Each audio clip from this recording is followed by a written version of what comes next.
तो भाई लोग, रिव्यूपुर में आप सभी का स्वागत है। आगे बढ़ने से पहले मैं जरा आप सबको ये बता दूं कि पुष्पा 2 मूवी ने जो बॉक्स ऑफिस पे तबाही कह ले, सुनामी कह ले या बवाल जो काटा है भाई साहब, 3 दिनों में 565 करोड़ और पैन इंडिया में 350 करोड़ का बिजनेस बहुत बड़ी बात है। ये मुझे लगता है पुष्पा 2 एक नया रिकॉर्ड कायम करने वाली है बहुत जल्द। अल्लू अर्जुन की फीस भी हो सकता है। जैसा कि आजकल हम देख पा रहे हैं कि पुष्पा 2 के बारे में काफी सारे बायस्ड ओपिनियन चल रहा है आकाश भाई। सही बात है, कुछ लोग अपना पॉजिटिव रिव्यू दे रहे हैं, कुछ लोग अपना नेगेटिव रिव्यू दे रहे हैं। तो आइए हम लोग डिटेल पे जानते हैं कि क्या चल रहा है इस समय। सबसे पहले अगर मूवी के प्रोज की बात की जाए तो अल्लू अर्जुन के परफॉर्मेंस की जितनी भी तारीफ हो आकाश भाई उतनी कम लगेगी। जो उन्होंने गॉड मोड अपनाया था ना, स्पेशली अगर मैं यात्रा सिंह की बात करूं तो वहां पे तो वो एक तरीके से गॉड ही बन गए थे।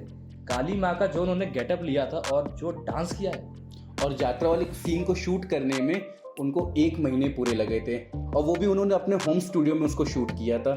1 महीने सेम एक्सप्रेशन और सेम एनर्जी लेके 1 महीने तक कैरी करना बहुत बड़ी बात होती किसी भी एक्टर के लिए।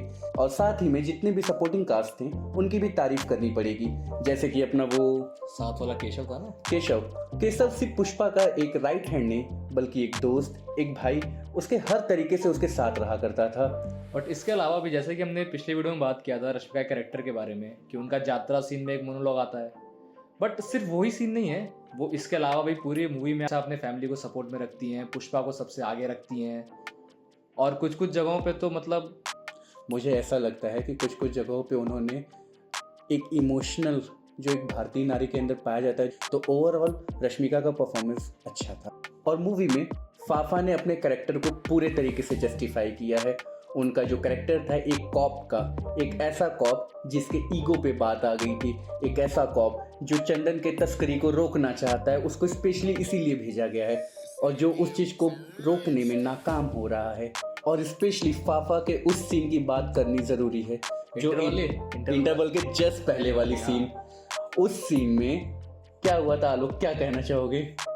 मैं बताऊं तो जब पुष्पा कार लेके आता है और सीधा फहद फासिल कैरेक्टर ही गाड़ी मारता है, वो जाके पानी में गिरते हैं, और पानी से निकलने के बाद का उनका रिएक्शन, वो जो उन्होंने 5 से 10 मिनट तक अपने रिएक्शन को, अपने एक्सप्रेशन को होल्ड करके रखा है, और वो जो लुक दिए पड़े हैं भाई साहब, मानना पड़ेगा वो लुक। मतलब वो सिर्फ लुक नहीं, वो एकदम कंफ्यूज वाला, एकदम से फिर वो कहता है कि ये मैं कहाँ आ गया, मैं तो गाड़ी में था, पानी में कैसे गया? यार रिएक्शन, मैं पानी में कैसे गया? तो ये कुछ रिएक्शन फहद फासिल ने बहुत ही प्यारे तरीके से पोर्ट्रे किए हैं। वही मैं कह रहा हूँ ना, फहद फासिल जहाँ जहाँ उनको एक मेनियक की तरह परफॉर्म करना है वो मेनियक की तरह, और सडनली वो एक स्विच करके एक बचपने वाले कैरेक्टर को भी अपने दिखाने लग रहे हैं कि कोई जैसे कोई बच्चा है और जिद पे अड़ गया है। और साथ में उनका मेल ईगो तो कंटिन्यू हमें दिखे पड़ा था। और मूवी इमोशन एंगल से भी काफी अच्छा खेल जाती है, मतलब जहाँ जहाँ ड्रामा है या फिर वो इमोशंस के साथ जो खेल रही है, मतलब मूवी शुरू से इमोशंस साथ खेलती है आपको, और थोड़ा वो जो पीक करती है ना, वो आपको यात्रा वाले सीन में ही दिखता है। यात्रा वाले सीन के बारे में मैं आपको बताता हूँ क्या होता है। यात्रा क्या था, एक काली माँ का पूजा का त्यौहार था जिसमें अल्लू अर्जुन को आप काली माँ के गेटअप में देखते हैं। वो क्यों आता है? क्योंकि उस समय अल्लू अर्जुन को ये खबर मिलती है कि उसकी वाइफ प्रेग्नेंट है, ठीक है, तो इसलिए वो काली माँ से ये विश करता है कि उसको भगवान बच्ची दे, उसको एक बेटी दे। क्यों? क्योंकि वो ये चाहता है कि जो नाम फैमिली का उसको नहीं मिला है, मतलब जब जो मिलोटी परिवार उनका रहता है वो उसको रिकॉग्नाइज नहीं करते हैं जी, तो इसीलिए वो ये चाहता है कि उसकी बेटी जब शादी करके कहीं और जाएगी तो उसको उस परिवार का नाम तो मिल सकेगा। वो सीन क्या हिट करता है। और आलोक, और इसी के साथ में जो लास्ट में जो होता है ना, मतलब आप पुष्पा के उस ऑरे को शुरू से देख रहे हैं कि कितना स्ट्रॉन्ग पर्सनैलिटी लेके आता है, और फिर जब आप एंड में उसी पर्सनैलिटी को बिखरते हुए, टूटते हुए देखते हैं तो वो दिल पे लगी जाती है। कहते हैं ना, मर्द रोते नहीं हैं, उस दिन वो सीन देखकर मर्द रोए भी थे। और जो इमोशंस हिट करते हैं ना, उसके पीछे डीएसपी के बीजीएम का भी उतना ही रोल है आकाश भाई। मतलब जहाँ जहाँ डीएसपी ने अपना दिया रखा है म्यूजिक, मतलब एक तो आपको पता होगा कंट्रोवर्सी के बारे में, बट उसको भी साइड रखते हैं, पर जहाँ जहाँ टीएसपी ने अपना बीजीएम दे रखा है, वो काफ़ी अच्छा था और काफ़ी मतलब क्या कहते हैं उसे, थोड़ा सा मांस मसाला ले काफ़ी प्यारा लग रहा था मुझे तो। मास मसाला की बात कर रहे हो तो मूवी सच में एक full to mass masala entertainment movie है। और क्यों ऐसा हमें लगा, क्योंकि मूवी का जो विजुअल था, मूवी का जो सिनेमाटोग्राफी एक्सपीरियंस था वो बहुत तगड़ा था। स्पेशली मूवी के सिनेमाटोग्राफर की तारीफ करनी पड़ेगी, जिस हिसाब से आलोक उन्होंने लाइट्स को यूज़ किया है। लाइट्स और कलर्स कितने प्यारे दिखते हैं आपको। कलर्स के लिए तो भाई एडिटर ने जहाँ जहाँ कलर्स और कट्स के साथ खेला है अपने, बहुत अच्छा। तो ओवरऑल मूवी का पोस्ट प्रोडक्शन बहुत अच्छा था। अब वीडियो के सेकंड सेगमेंट पे आते हैं। जैसे मूवी के अपने भी कई सारे कुछ फ्लॉज देखने को मिले थे, उसके बारे में थोड़ा सा बात कर लेते हैं। सबसे पहले तो मैं सॉन्ग्स के बारे में बात करना चाहूँगा, जो कि काफ़ी ही डिसअपॉइंटिंग लगे मुझे तो।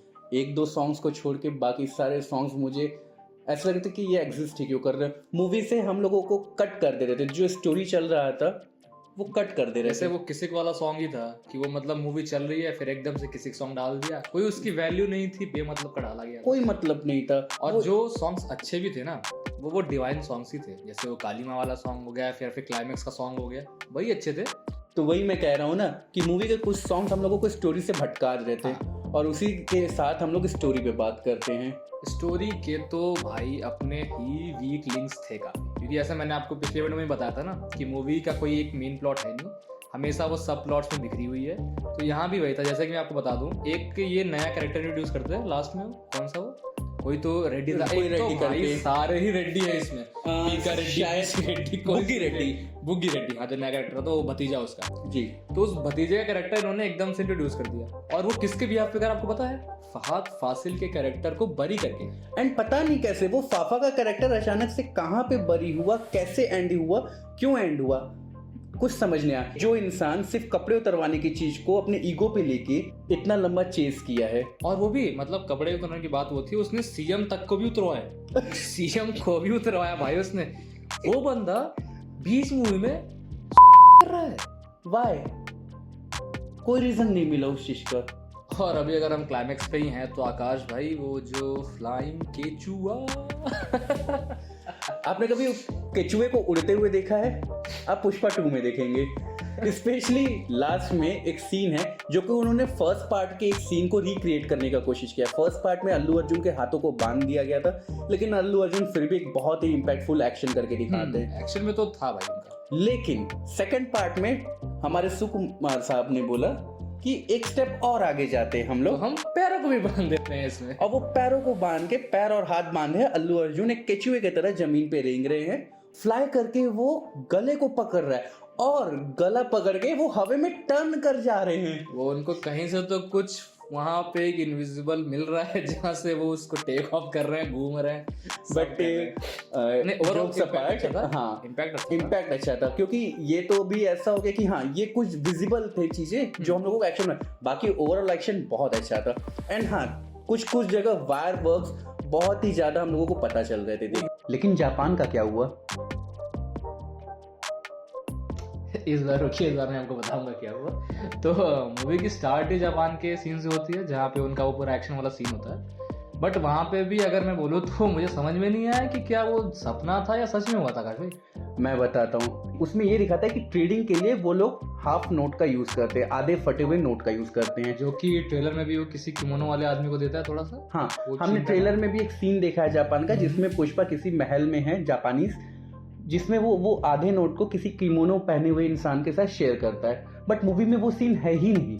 अब वो मुझे समझ में नहीं आ रहा है कि वो शायद सपना था या फिर सच में सीन वो बनाना है या पुष्पा को जापान जाना है। आई डोंट नो, मुझे ये लगा यहाँ पे स्टोरी में कहीं कहीं फ्लॉस थे, यही फ्लॉस थे। यही, क्योंकि उन्होंने एकदम से छोड़ दिया ना, या एक्शन सीन करते हैं एंड देन जापान गए। हाँ, आप स्टार्टिंग मूवी का स्टार्टिंग आपने जापान से किया है, बट आपने फिर पूरे मूवी में एक भी जगह जापान का कहीं जिक्र ही नहीं किया। एक छोटा सा मेंशन भी नहीं कि शायद लड़कियां जाती हैं जापान या क्या होता है, कहीं नहीं था। मूवी का पोस्ट क्रेडिट के बारे में बात कर लेते हैं।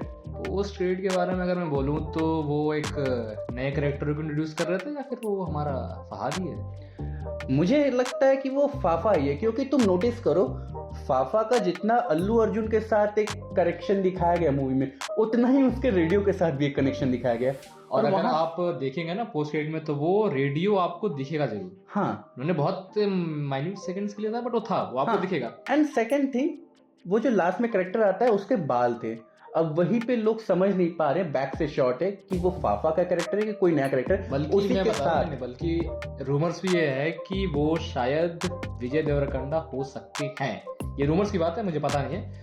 बट जैसा कि आकाश भाई ने बताया हमें बाल के बारे में, तो आपने फाफा की एंट्री देखी होगी, उसमें भी वैसे ही Same बाल के look साथ में आता एंट्री है। किया था। जब वो एकदम से अपना विग हटाता है तो आपको दिखता है, तो मेरे ख्याल से वो फाफा का कैरेक्टर ही है। बट अच्छा है कि आप एक सस्पेंस बिल्ड करके हाँ। रखे हैं थर्ड पार्ट के लिए। एंड हाँ, मैं आपको बताना चाहता हूँ पुष्पा का थर्ड पार्ट भी आ रहा है जिसका नाम है पुष्पा रैम्पेज।